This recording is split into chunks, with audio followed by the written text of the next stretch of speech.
नमस्कार दोस्तों, स्वागत है आपका वीके न्यूज में। खबर है एआईएमआईएम के नेता असदुद्दीन ओवैसी को लेकर, जिनका एक बहुत ही धांसू इंटरव्यू सामने आया है। बड़ा ही खुलकर उन्होंने अपनी बातों को रखा है।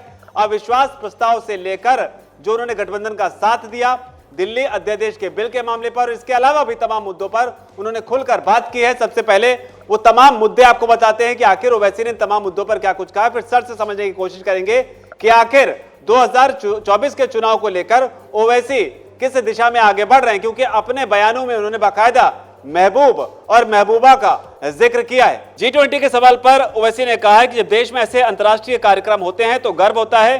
पहले भी ऐसे कुछ कार्यक्रम होते आए हैं। साथ ही ओवैसी ने यह भी कहा कि अगर मणिपुर में सब कुछ ठीक होता तो ज्यादा गर्व होता। ओवैसी ने कहा कि अब चीन के राष्ट्रपति शी जिनपिंग भारत आएंगे। ये वही जिनपिंग है जिन्होंने 2017 में हमारे डोकलाम पर हमला किया। इसके बाद 2020 में अब तक सरहद का माहौल खराब है। इसके अलावा इंडिया गठबंधन के मुद्दे पर उनसे सवाल पूछा गया तो उन्होंने कहा कि सिर्फ बीआरएस के चलते इस गठबंधन का समर्थन किया, बाकी इंडिया गठबंधन हमें अपने साथ शामिल नहीं करने जा रहा है। ओवैसी ने कहा कि हमें उनके गठबंधन में जाने की जरूरत भी नहीं है। उन्होंने कहा कि हमको ऐसी महबूबा की बाहों में जाने की जरूरत नहीं है। ओवैसी आगे कहते हैं कि जो लोग उसको महबूब समझकर चले गए उनकी खबरें बन गई, लेकिन महबूब अभी तक जिंदा है। इंडिया गठबंधन पर टिप्पणी करते हुए ओवैसी ने यह भी कहा कि हमको ऐसी महबूबा की जुल्फों की जरूरत नहीं है। हमें दूर से मालूम है कि यह बहुत खतरनाक महबूबा है, इसलिए इससे दूर है। वहीं एनडीए गठबंधन पर भी सवाल पूछा गया। उन्होंने कहा एक तरफ महबूब है तो दूसरी तरफ महबूबा, इसलिए हम दोनों से ही दूर हैं। हम इस लैला मजनू के खेल से बच रहे हैं। ओवैसी ने इस दौरान कहा कि एक तरफ दुकानदार की मोहब्बत है तो दूसरी तरफ चौकीदार के दावे। तो यहां पर ओवैसी राहुल गांधी और प्रधानमंत्री नरेंद्र मोदी दोनों पर हमला कर रहे हैं। हालांकि उन्होंने G20 के आयोजन की टाइमिंग को लेकर भी सवाल उठाए। उन्होंने कहा कि G20 की अध्यक्षता जो है हमें पहले ही मिल रही थी, लेकिन जानबूझकर इसे 2023 में लिया गया। तो ओवैसी ने एक बड़ा ही दिलचस्प पूरा अपना समीकरण समझाने की कोशिश की है एनडीए और गठबंधन इंडिया को लेकर। महबूब, महबूबा, जुल्फे, खतरनाक महबूबा, बहुत सारी बातें कही हैं। सर, पूरे उनके जो इंटरव्यू है इसका लबोलबाब कैसे देखते हैं 2024 के मद्देनजर? देखिए, इतना तो मैं मानता हूं कि ओवैसी जब कहीं बोलते हैं तो उसके मायने होते हैं। ओवैसी एक पढ़े लिखे समझदार मुस्लिम नेता हैं। जहर भी उगलते हैं तो उसका एक अंदाज होता है। कुल मिला के मज़ा आता है। एक पत्रकार के तौर पर ओवैसी जब कोई बात रखते हैं और कुछ जुमलों का इस्तेमाल करते हैं, वो बड़े गजब के होते हैं। अब देखिए, एक तरफ उन्होंने कहा कि एक तरफ दुकानदार है, तो राहुल जी कहते हैं कि हम मोहब्बत की दुकान, इस नफरत के बाजार में मोहब्बत की दुकान लगा के बैठे हैं। और दूसरी तरफ वो कह रहे हैं कि दूसरी तरफ दावे करने वाले हैं, तो प्रधानमंत्री के दावे, प्रधानमंत्री के हाँ चौकीदार, तो चौकीदार क्योंकि उन्होंने कहा था कि मैं देश का चौकीदार हूँ, प्रधान सेवक हूँ, चौकीदार हूँ।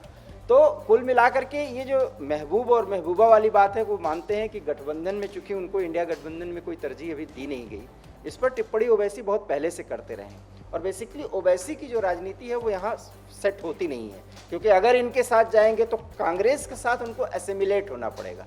समझ रहे हैं आप इस बात को? कांग्रेस के साथ वो एसिमिलेशन में उनका जो फायर ब्रांड अंदाज है वो खत्म हो जाएगा। उनकी पार्टी की जो सोच और रणनीति है, भले वो सांसद ज़्यादा न जिता पाएँ, विधायक ज़्यादा न जिता पाएँ, लेकिन पूरे देश के स्तर पर एक फायर ब्रांड नेता के, कट्टरपंथी नेता नहीं मैं मानता, मैं फायर ब्रांड नेता मानता हूँ, जो मुस्लिमों की आवाज़ बन करके पूरे देश में उभरा हुआ है और अंतर्राष्ट्रीय स्तर पर अब वो जाने लगे हैं। ओवैसी अपना वो ऑरा बनाए रखने के लिए इस तरह का बयान देते हैं, लेकिन इतना ज़रूर है कि ओवैसी 2024 के चुनाव में वो बातें कहेंगे कि जिससे राहुल गांधी की जो इमेज बनाने की कोशिश की जा रही है उसकी बखिया उधेड़ेंगे, और यहाँ भी उन्होंने उसकी बखिया उधेड़ी है। अब रही बात प्रधानमंत्री नरेंद्र मोदी पर हमला करने की, तो वो तो करना ही है उनको, क्योंकि अगर वो नहीं करेंगे तो फिर जो फायर ब्रांड, जो उनका जो इमेज क्रिएट हुआ है वो नहीं हो पाएगा, तो वो करेंगे। इसीलिए ऐसा आरोप कांग्रेस लगाती है और कई विपक्षी धड़े लगाते हैं कि ओवैसी जो है वो बी टीम के रूप में काम कर रहे हैं, क्योंकि जितना ही वो जहर उगलेंगे भाजपा को उतना फायदा होगा, मोदी की इमेज उतना हाई अप होगी। लेकिन मैं मानता हूं कि एक फायर ब्रांड नेता के तौर पर कम से कम कोई टिप्पणी करना, कोई चोट करना, ओवैसी कांग्रेस के कई नेताओं से बेहतर करते हैं। और कम से कम शिखर, आपको और हमको भी लगा होगा कि अगर कोई बात बोल रहे हैं तो उसमें हंसी भी आती है, कभी कभी उस पर उनके आपत्तिजनक बयानों पर भी पूछा जाता है, उसका जवाब देते हैं। एक सवाल उन्होंने किया कि चीन के राष्ट्रपति क्यों आ रहे हैं। अभी खैर ये ओवैसी साहब जानते भी हैं, वो जानबूझ के ऐसा कर रहे हैं। चीन हमारा प्रतिद्वंदी है, निश्चित रूप से दुश्मन के स्तर पर इस समय भूमिकाएं चीन के राजनयिक और वहाँ की सेना हमारे साथ कर रही है, लेकिन अभी हम कोई युद्ध नहीं लड़ रहे हैं। राजनयिक और कूटनीतिक पहल में हम इस तरह से किसी को नहीं रोक सकते। हाँ, वो स्थिति यूक्रेन और रूस वाली न हो, अगर हो तो ऐसा हो सकता है, अदरवाइज वो आ रहे हैं तो आ रहे हैं। अब जैसे वो एक जानकारी दे रहे हैं कि G20 की मीटिंग इसके पहले ही भारत में हो सकती थी, अब ये जानकारी उनको पता नहीं कहाँ से मिली। ऐसा तो कुछ इस तरह का वो नहीं है, सब चीज़ें फिक्स्ड होती हैं। उसका अंतर्राष्ट्रीय स्तर पर जितने उसके सदस्य देश होते हैं उसमें वो सब कुछ तय किया जाता है। ये मौजू है कि 2024 में चुनाव हो रहा है, उसके पहले ही दुनिया के सबसे बड़े ताकतवर और औद्योगिक रूप से महत्वपूर्ण देश जो है वो भारत की राजधानी सहित देश के कई भागों में कई विभिन्न मौक़ों पर उपलब्ध हो रहे हैं, वहाँ पर शिरकत कर रहे हैं, और उसके माध्यम से भारत की एक बड़ी छवि जो है वो पूरी दुनिया में जा रही है, और जिसका श्रेय मोदी, प्रधानमंत्री नरेंद्र मोदी ले रहे हैं।